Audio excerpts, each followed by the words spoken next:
Hello, this is Wmpyr here to recommend to you guys and introduce to you guys the three types of training.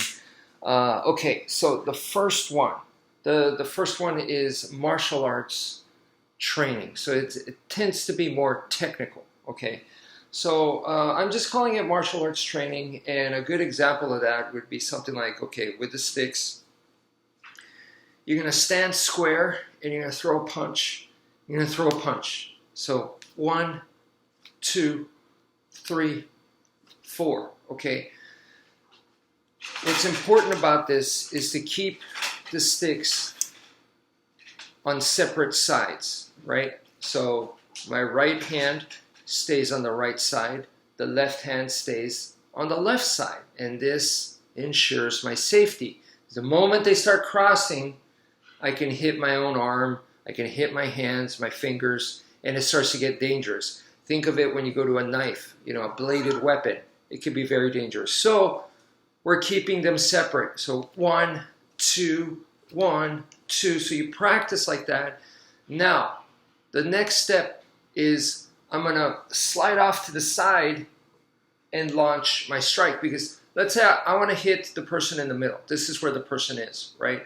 So if I throw my attack, I'm going to be missing, because I'm not in the middle.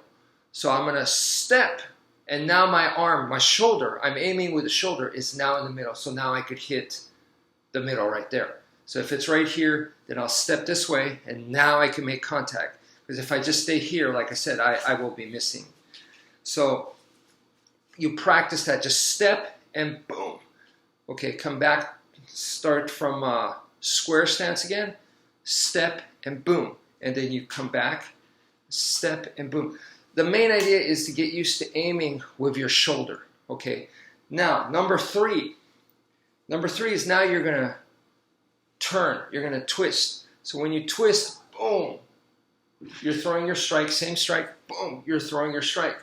The main thing, important thing about that is if I twist back, you'll see that I never crossed my center, that the left hand stayed on the left side. The right hand will stay. So even though when I twist, I'm able to go past the center, I twist back, you see that it never did this, okay? The reason why we went with this first, this is what you're doing essentially. This is the base mechanic, okay? This base mechanic, but then now we're trying to hit something that's moving around. So then you step, and you're aiming with the shoulder. Boom, you're aiming with the shoulder, right? And now when you add the twist, it's so easy to get that confused, and you'll start doing stuff like this, you see? So this is what we would call poor mechanics. So we want this to happen, and then this. That's not the same as this, you see? And it should feel very different. So this is just putting my arm here, and that's not what I'm doing. I am bringing my arm straight out, and then I'm turning, so it might look like the arm is in the same position, but it's structure-wise not the same. And the reason why we're doing that is the idea, to explain it to you guys as simply as I can, is let's say you got something like this, and I want to strike this, or let's say I want to slam this down. Okay, so I could try to slam it down like that, okay? So this is the one where I called it's poor body mechanics, because that is my arm doing this, right? And I said to you guys, that's not what we want. We don't want this, okay? So what I want to do is I want to I'll use my shoulder and then shove it down like that.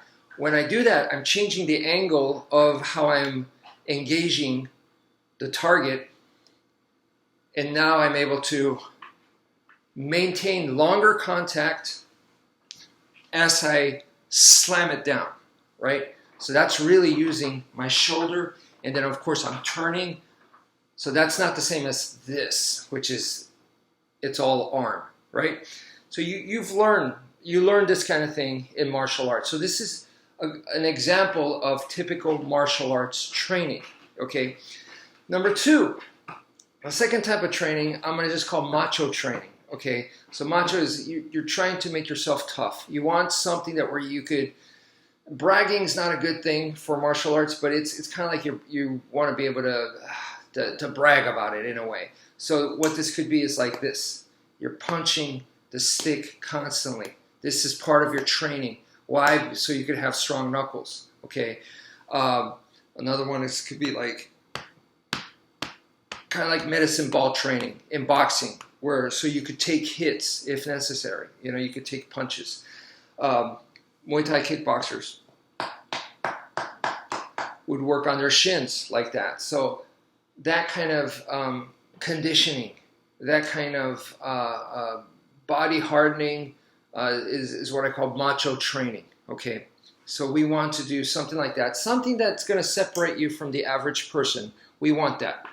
It's going to help you in confidence. It's going to help you, you know, if you could actually turn that into some kind of useful weapon or shield, you know, whatever it is. That's macho training.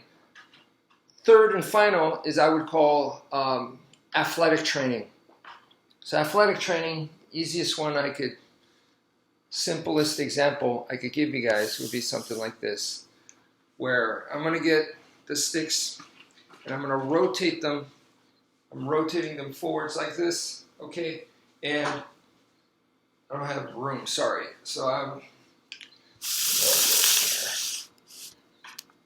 okay, so I still don't have room, but it would be like this, okay. I'm jump roping, okay, so I'm making the sticks come forward, and I go 1, 2, 3, 4, 5, 6.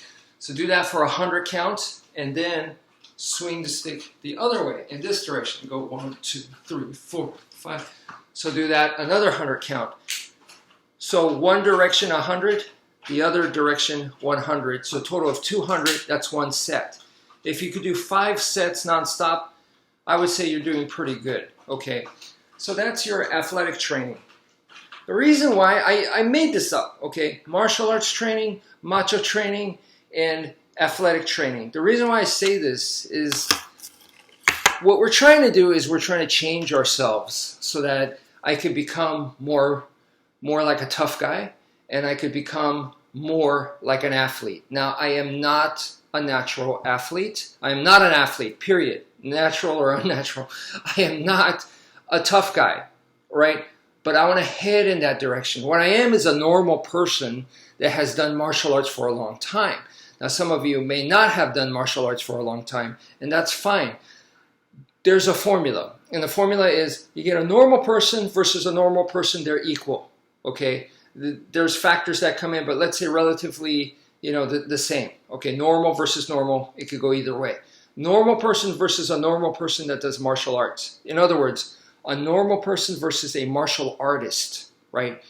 That's a normal person with martial arts. So it gives you a little bit of an advantage because of your martial arts. Not a lot. A lot of people might think it gives you a huge advantage. No, it gives you a little bit of an advantage. Okay, so stick with me. Stick with me. So it's going to give you a little bit of an advantage. Now, a macho person, the local tough guy, walking around, you know, that they're tough, they're tougher than everybody else, that they're confident they could beat most people around here in a street fight. That dude is here, much higher, okay?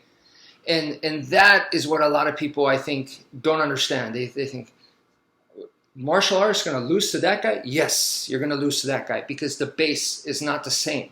It's like comparing a domesticated dog versus a wolf. It doesn't have the same upbringing, doesn't have the same DNA structure. It's not the same. Okay, so this is what happened in the early UFCs. At first, a lot of martial artists try to enter, and you know they were champions or whatever, and they entered. Now you had from that you had martial artists, and then now we had the tough guys come in that also had martial arts skills. So now you have tough guys right here, martial arts people right here, tough guys here with skill. Okay, so now it's even bigger of a separation. All right, but then in the final stages of the UFC, we had athletes come in. So you had the tough guys here with skill, and then you had athletes come in. Okay, so athletes with skill, now they're on top. That's what we want to aim for. So in order, you can't just immediately teleport to that. So we're trying to make ourselves tougher, and we're trying to make ourselves more athletic. That doesn't mean you're going to become an athlete. That doesn't mean you're going to suddenly become a tough guy. A lot of those people say either you're born it or you're not. But what we can do as a normal person is aim, strive for that. So that's why I suggest you add those kinds of things into your training. And a lot of martial arts do. But I hope that kind of separation there and me pointing it out helps. So that's it for now. Thank you for viewing, and take care, folks.